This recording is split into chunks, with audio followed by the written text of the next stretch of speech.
Muy bien. Ya, vamos a partir entonces.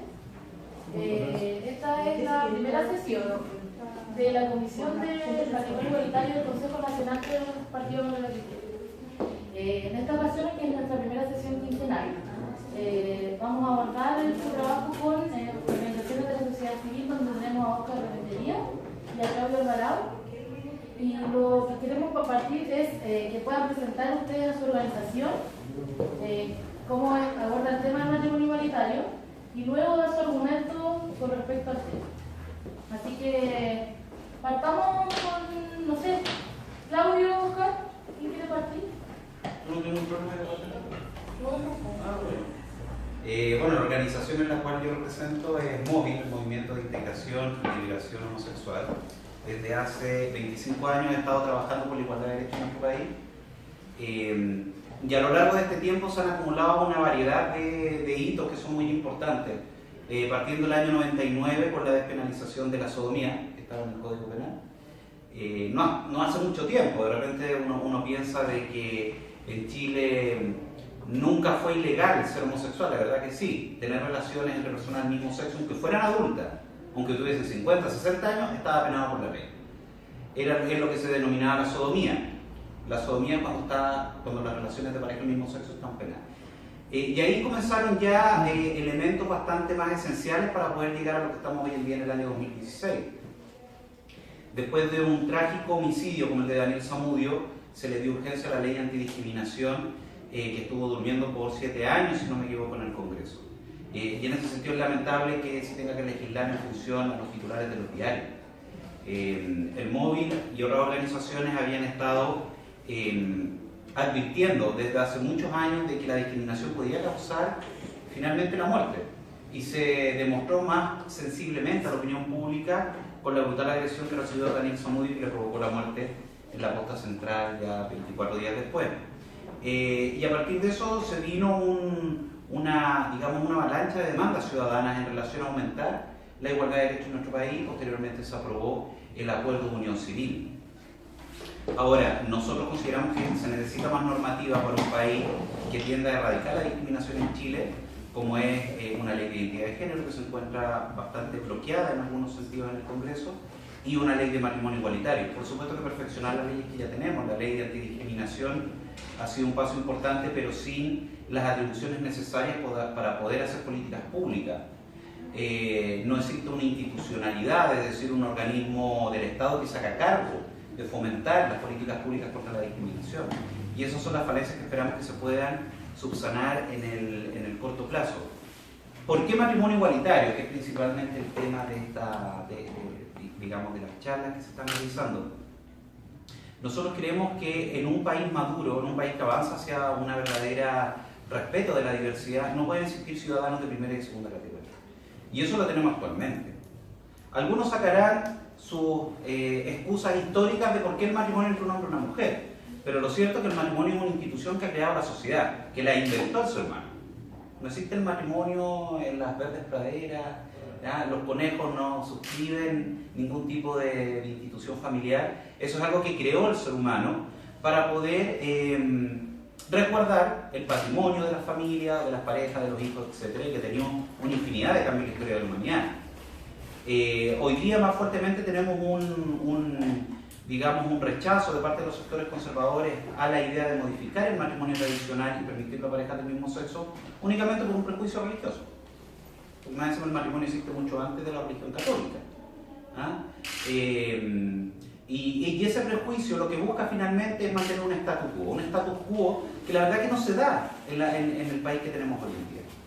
Yo les recuerdo hasta hace muy poco estas discusiones que se daban en relación a si era bueno para la sociedad o era bueno para la familia eliminar la diferencia entre hijos naturales e hijos legítimos. Y fue una gran discusión. Yo revisaba las argumentaciones de los parlamentarios de la época que estaban en contra, y algo que se repetía incluso hasta el día de hoy con otro tipo de modificaciones al matrimonio es que podía ser la destrucción de la familia. Ya en esa, mira, imagínense, considerar a 2 niños con los mismos derechos para un grupo de la sociedad era la destrucción de la familia. Hoy en día nos aterramos con ese tipo de planteamiento. Lo mismo pasó cuando se modificó la ley de matrimonio en relación al divorcio. Chile creo que fue el último país del mundo en tener divorcio. ¿Ah? Porque todavía existe la mentalidad de que los matrimonios son para toda la vida, y la realidad ha demostrado a lo largo de la historia de que no es así. Si cuando el amor se acaba, se acabó nomás. Y nadie es un ser superior para decirle a uno que tiene que estar obligado a seguir con la pareja que en algún momento celebraron un matrimonio. Y eran los mismos argumentos de la discusión parlamentaria de la destrucción de la familia. Se aprobó el divorcio. Y Chile todavía está acá. No se abre la tierra, ni nos ha tragado. Y no me cae la menor duda que va a suceder lo mismo con el matrimonio igualitario. Si finalmente, ¿qué es lo que nosotros buscamos cuando queremos un matrimonio igualitario? Es que las parejas, libremente, sean de igual o de distinto sexo, puedan escoger la institución familiar que más los represente, que más cumpla sus objetivos, sus expectativas. Puede ser matrimonio, puede ser unión civil, o puede que no sea nada. Pero esa decisión libremente la tiene que tomar la persona. Y en un país que no permite que un cierto sector de la sociedad pueda acceder a la institución matrimonial, tiene ciudadanos de primera y de segunda categoría. Y eso es algo que tenemos que reconocer. Y durante gran parte de la historia de la humanidad solo los hombres tomaban las decisiones políticas. Y hoy en día las mujeres participan en política, y no era lo acostumbrado, no era lo tradicional. ¿Qué vamos a decir? ¿Que siempre ha sido que el hombre tomaba las decisiones, por eso no hay que darle derecho a voto a la mujer? No. Las sociedades cambian. Se dan cuenta que sus mismas sociedades han cambiado y exigen este tipo de cambio en la legislación y en las normativas. Ahora, ¿siempre van a haber sectores que van a estar en contra? Sí, por supuesto que sí. ¿Siempre van a haber sectores que van a inventar teorías para no permitir el avance de igual de derechos? Sí. Cuando nosotros planteamos matrimonio igualitario es con todos los derechos, los mismos derechos, entre ellos el derecho a poder adoptar. Algunos sectores dicen que el bien superior del niño es tener un papá y una mamá, y nosotros planteamos que el bien superior del niño es tener a la mejor familia posible. Y eso no lo determina la orientación sexual de las personas. Pueden haber parejas heterosexuales casadas que sean muy buenos padres, pero también van a haber otras que van a ser muy malos padres. Como también van a haber parejas gays que pueden ser muy buenos padres o muy buenas madres, como también van a haber parejas gays que pueden ser muy malos padres o muy malas madres. Que la característica o la idoneidad de estas personas la determinan los tribunales de familia. De acuerdo a exámenes, pruebas, testimonios, diagnósticos que ordene el juez de familia. Y que el juez de familia pueda determinar cuál es la mejor familia para este menor. Hay sectores que yo les decía que se oponen mucho a la adopción. ¿No? ¿Cómo es posible que una pareja gay pueda adoptar? Pero yo una vez le pregunté a un parlamentario de la UDI en un programa X que estaba en contra de la adopción, que si yo en una noche de locura salgo a tomar, me emborracho y termino teniendo relaciones sexuales con una mujer. Y producto de eso tengo un hijo. ¿Él me quitaría ese hijo? Me dijo que por supuesto que no, yo era el padre. Bueno, entonces, ¿en qué se diferenciaba? O mejor dicho, ¿cuál era la diferencia significativa para él entre un hijo que tuve producto del exceso de alcohol o el hijo que quiero tener producto de una decisión libre, responsable y muy madura, que es ir y realizar un proceso de adopción? Yo creo que lo que más debería proteger yo es la decisión de la adopción, porque probablemente la hice sin alcohol, pero sin embargo él protegía más la opción biológica, que es la que yo finalmente, en teoría, puedo haber tenido producto de estar borracho. Entonces, cuando una persona plantea que estoy en contra de la adopción, pero no de tus hijos biológicos, claramente más de la familia. Lo que importa es la calidad de la familia. Y eso es lo que deben determinar precisamente los tribunales de familia en los procesos de adopción, donde puedan participar las parejas del mismo sexo. Yo creo que vamos a estar todos de acuerdo que no va a haber una sociedad más maravillosa que aquella que no discrimina. Bueno, avancemos hacia un país que no discrimine. Y eso pasa por permitir que todas las personas, sin distinción, puedan acceder a todas las instituciones familiares que puede ofrecer el país. Entre ellas el matrimonio, que hoy en día solamente está circunscrito a las parejas de distintos sexos. Eso a grosso modo. ¿Cómo está? Muy bien. Muchas gracias. Muchas gracias. Sí, gracias a los dos también por haber venido. Ahora pues, Claudio, después de eso vamos a hacer una ronda de preguntas. Sí, por supuesto. Bueno, muchas gracias también, agradezco mucho la invitación. También un agrado estar acá, aunque no tengo militancia partidaria, siempre he tenido mucho aprecio por el pensamiento de ser cristiano y por figuras, digamos, que son íconos de este partido, así que obviamente encantado de poder participar en esta conversación. Yo me llamo Pedro Alvarado y trabajo como investigador en un centro de estudios que se llama IES, Instituto de Estudios de la Sociedad, Es un centro de estudios dedicado a la investigación de temas públicos con fuerte énfasis en la humanidad y las ciencias sociales. Nuestro enfoque o nuestros propósitos como institución, como centro de estudio, es indagar en la afiliación intelectual de los distintos problemas políticos y discusiones que hoy día se toman en el debate público, y en ese sentido el debate en torno al matrimonio no es la excepción. Nosotros nos hemos aproximado y hemos intentado analizar este debate desde esa perspectiva, de la misma manera en que hemos tratado distintos temas. Entonces, los minutos que siguen, yo quisiera simplemente, en virtud del tiempo, en esta primera intervención, hacer dos cosas. Primero, poner sobre la mesa algunas paradojas que a mi juicio refuerzan la necesidad de reflexionar sobre esta discusión, que tiene cierta afiliación intelectual, ciertos argumentos que hay que tomarse en serio.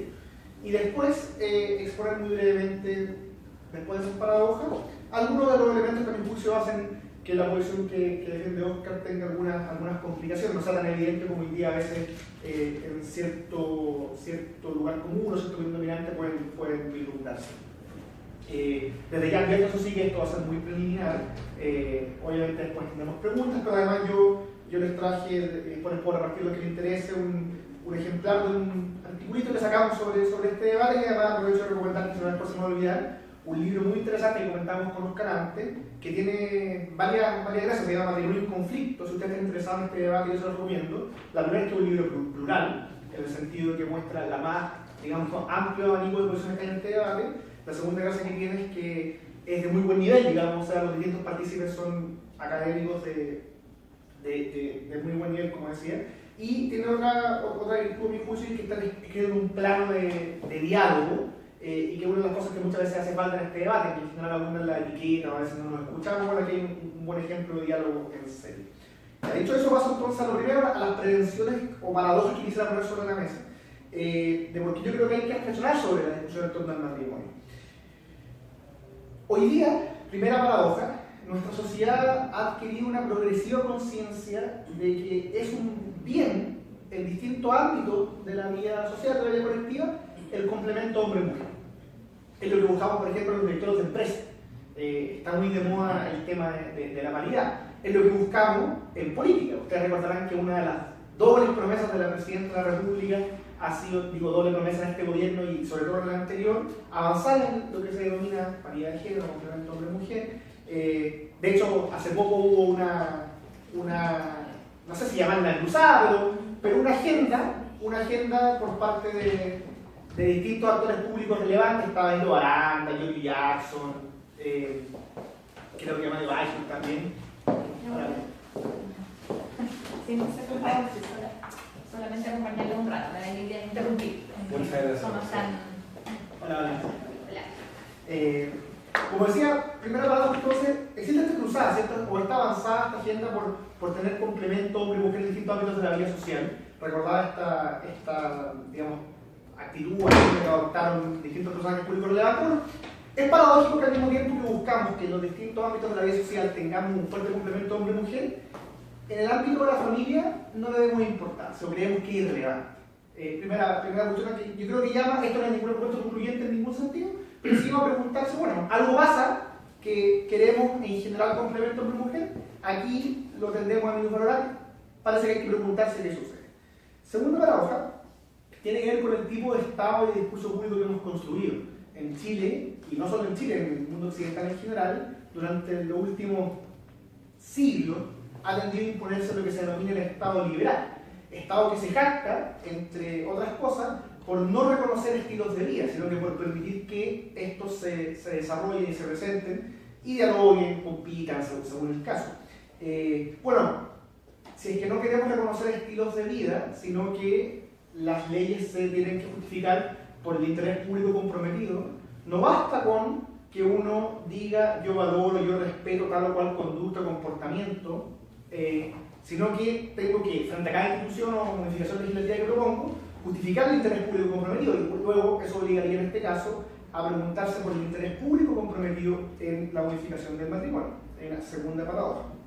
Y la última, quizás la más contraintuitiva, pero que vale la pena reflexionar, es que algo sucede con la demanda por el llamado matrimonio igualitario, que su producto, o lo que termina pasando, lo que termina sucediendo, digamos, si es que esto se impusiera a nivel social, es ni más ni menos que algo bastante similar a el producto típico de la unión entre hombre y mujer. Me explico, al mismo tiempo que se niega la importancia de la diferencia sexual o el complemento hombre-mujer, termino con una familia con padres e hijos, que es bastante similar a lo que esa diferencia sexual produce. A mí me gustan estas tres paradojas y otras que por tiempo no alcanzo a desarrollar. Insisto, no concluyen nada, no son un argumento decisivo, pero sí deberían invitar a preguntarnos, bueno, aquí hay un tema que reflexionar, aquí hay algo que sucede porque en general pensamos A y en este debate aplicamos B. Esas son algunas razones que el discurso llevan a decir, bueno, hay que tomarse en serio, hay que preguntarse cuáles son los argumentos de disputa en esta discusión, en este debate sobre el matrimonio. Así que paso a eso, a cuáles son los argumentos o consideraciones que en general están presentes. Un primer argumento que me parece muy malo para cualquiera de las partes en discusión tiene que ver con o muy malo, puede ser muy duro, pero insuficiente, el argumento que basa o fundamenta toda su argumentación en la evidencia empírica, del tipo aquí hay estudios que prueban A o aquí hay estudios que prueban B. Yo creo que es un mal argumento en primer orden porque si es que en particular esa argumentación tiene que ver con los hijos criados por parejas de otro sexo, la base empírica es muy insuficiente, es muy poca, y eso lo reconocen, digamos, muchos partícipes de la discusión de lado y lado, pero a veces se ocupa, ¿cierto? Y lo cierto es que la evidencia empírica que hay no permite ni afirmar nada categóricamente, ni menos descartarlo. Pero además un argumento insuficiente por una razón de fondo, pienso yo. Y es que en este tipo de discusiones es muy claro que la diferencia no se agota en lo empíricamente verificable, sino que tiene que ver con una discusión de justicia, con contenidos éticos, con una determinada manera de entender la familia y el matrimonio, y por tanto ninguna de las partes en disputa debiera reducir su argumentación a lo meramente empírico. Por lo mismo, como estamos hablando de una discusión que tiene que ver con distintas consideraciones de justicia o ético-política involucrada, es que no parece suficiente decir la sociedad funciona de este modo. Sería un mal argumento decir, como decía Oscar, yo creo en el matrimonio entre hombre y mujer porque la sociedad ha sido siempre así. También un mal argumento decir, yo creo que hay que modificar el matrimonio porque de hecho hay parejas del mismo sexo. Ambos argumentos que solamente miran la realidad y tratan de ahí concluir argumentos o conclusiones normativas son súper insuficientes. O sea, esta es una discusión más profunda que involucra una determinada manera de justificar y entender el matrimonio, entender la familia. Eso, por tanto, exige justificarlo. Normalmente realiza distinciones, digamos, requisitos, formalidades, y el matrimonio no es la excepción. Oscar señala que desea que el matrimonio no considere la diferencia de sexo entre hombre y mujer, pero no aboga por eliminar todos los requisitos del matrimonio. El matrimonio, de la argumentación de Oscar, sigue siendo una institución de un cierto número determinado de personas, dos, con ciertos fines, ayuda mutua, crianza de hijos, con ciertos impedimentos, por tanto, y podríamos seguir. Toda institución implica distinciones, requisitos, comillas, discriminaciones. Luego, decir que el matrimonio es discriminatorio no sirve si es que no vemos el criterio, el canon, el parámetro a partir del cual podríamos señalar eso. Me queda poco, Oscar, de ello. No, sí, tranquila, no se me olvide rebatir, obvio. Hay un argumento relacionado con, o primo, digamos, de este razonamiento en base a la discriminación que dice así, y que yo creo que muestra justamente la debilidad de dicho argumento. Esto sería parecido a la lucha interracial. Así como antes se prohibía casarse a personas de distintos colores de piel, hoy día se prohibiría casarse a las personas del mismo sexo. Pero justamente no es lo que sucede hoy. En ese momento se trataba de una discriminación injusta porque dado que el concepto de matrimonio no establecía la necesidad de que fueran distintos colores de piel, sino que solo decía entre un hombre y una mujer, obviamente un requisito adicional era injusto. En este caso, lo que se pretende no es simplemente cambiar el acceso del matrimonio, es modificar su concepto, que uno de los requisitos considerados inherentes a la institución, a diferencia de sexo, deje de ser considerado. Luego, aquí se busca algo más que simplemente ampliar el acceso, sino que el matrimonio que se entendía de modo A pasa a ser entendido a modo B. Por tanto, me parece que el argumento de la discriminación, si es que no señalamos el parámetro, no es un argumento suficiente. ¿Cuál va a ser el parámetro? Justamente lo que entendamos por matrimonio. Y con esto avanzo a un tercer argumento. Aquí, aunque a veces no se explicite, hay en competencia o en disputa dos determinadas maneras de entender la institución matrimonial.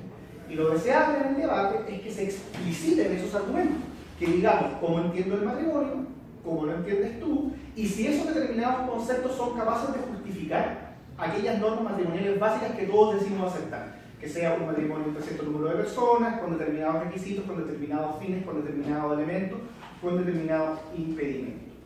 Y en ese sentido me parece que la posición que defiende Oscar tiene un desafío súper potente, y es que si es que entendemos el matrimonio solo como una unión afectiva, una unión emotiva o emocional, o sea, sin considerar la diferencia de sexo de los contrayentes, parece difícil poder justificar esas características propias de la distinción matrimonial, porque al Estado no le importan los afectos. El Estado no regula los proleos, no regula las amistades, no regula los noviazgos, no regula prácticamente nada a nivel de nuestras relaciones no comerciales.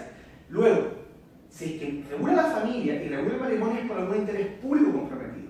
Y tenemos que ver cuál es ese interés que hace que haya ciertos requisitos y cierta regulación. A mí me parece que si uno dice el matrimonio es una unión afectiva, sin importar la diferencia de sexo de los contrayentes, es difícil justificar esas normas matrimoniales básicas que Oscar no dice querer abolir. En la visión tradicional, en cambio, denomina visión tradicional a como, por ejemplo, lo define el Código Civil, que todavía responde a esa concepción, como una unión entre hombre y mujer, una unión orientada a la crianza y educación de los hijos, en fin. Sí es posible justificar eso porque se entiende que la regulación responde a una realidad previa a un hecho universalmente conocido y una necesidad social, que es que se requiere estabilizar el vínculo entre aquellos adultos potencialmente capaces de ser padres.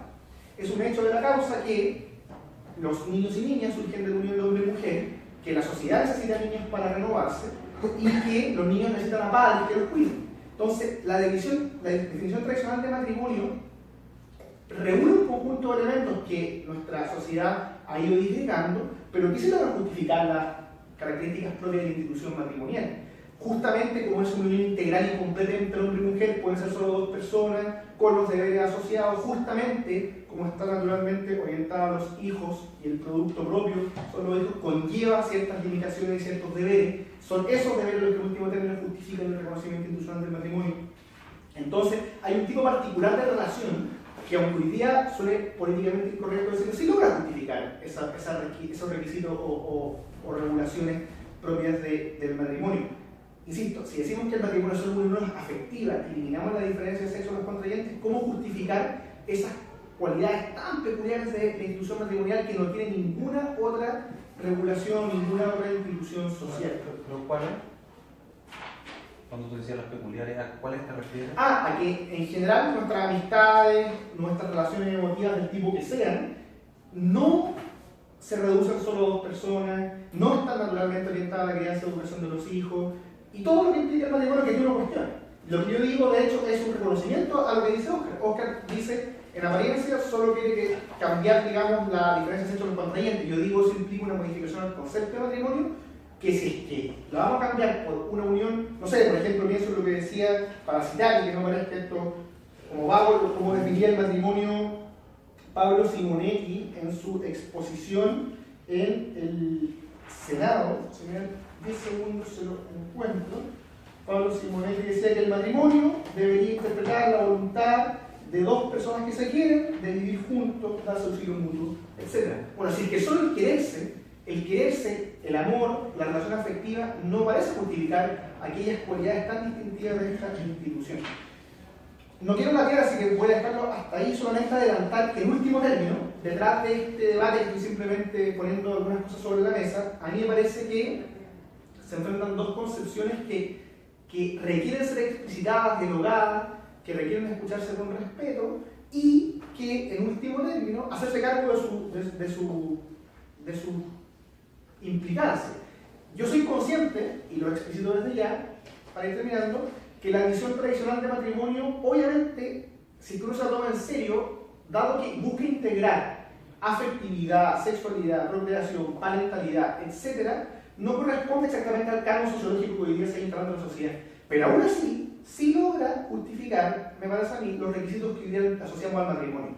El desafío que tiene Oscar es cómo justifica aquellas, Oscar le llama, y no solo Oscar, que me llama en esta postura, cómo justifica aquellas normas matrimoniales básicas que nadie dice discutir, si es que lo ancla a entender el matrimonio como una unión puramente afectiva. Y creo que eso es lo que está ahí sobre la mesa para conversar. Eso, nuevamente, muchas gracias por la invitación. Muchas gracias. Claudia, sí. Oye, ¿puedo responder o no? Pues yo le respondo porque después vamos a entrar a la ronda de preguntas, pero primero saludar a nuestra presidenta Carolina Goit. Y no sé si quisiera saludar porque estamos en un stream ahora, en esta parte de la primera sesión. No, me contaron que era la primera sesión y me invitaron un ratito a saludarlos, básicamente, agradecerles a los que están conformando permanentemente esta comisión con una tarea que les mandató el Consejo, que es ilustrarnos sobre un tema que tenemos que abordar en la Iglesia Cristiana. Agradecerle a quienes están ilustrando el debate. Creo que además han buscado una fórmula que es súper interesante de poder transmitir a quienes les interesa también hacerlos partícipes de esta discusión, pero también mostrar las distintas posturas. Y creo que eso es lo interesante en esto, sin un veto previo, sino que al contrario, desde cómo abordamos una realidad, no solo porque hay un proyecto de ley que en algún momento vamos a discutir, hay varios presentados, como Matías Walker acá, que es autor de uno de ellos, sino también porque tiene que ver con lo que encontramos en lo cotidiano, una sociedad que va cambiando y cómo desde nuestra mirada somos capaces de abordarla. Así que felicitarlos por este trabajo. La mayoría estoy muy contenta porque están en educación trabajando, arriba están las mujeres organizando una reunión previa a la Junta y al otro lado están reunidos preparando la Junta. Entonces este edificio, la idea es que sirva para hacer discusión, para hacer debate y para hacer propuestas. Así que solamente decirle que es muy importante para nosotros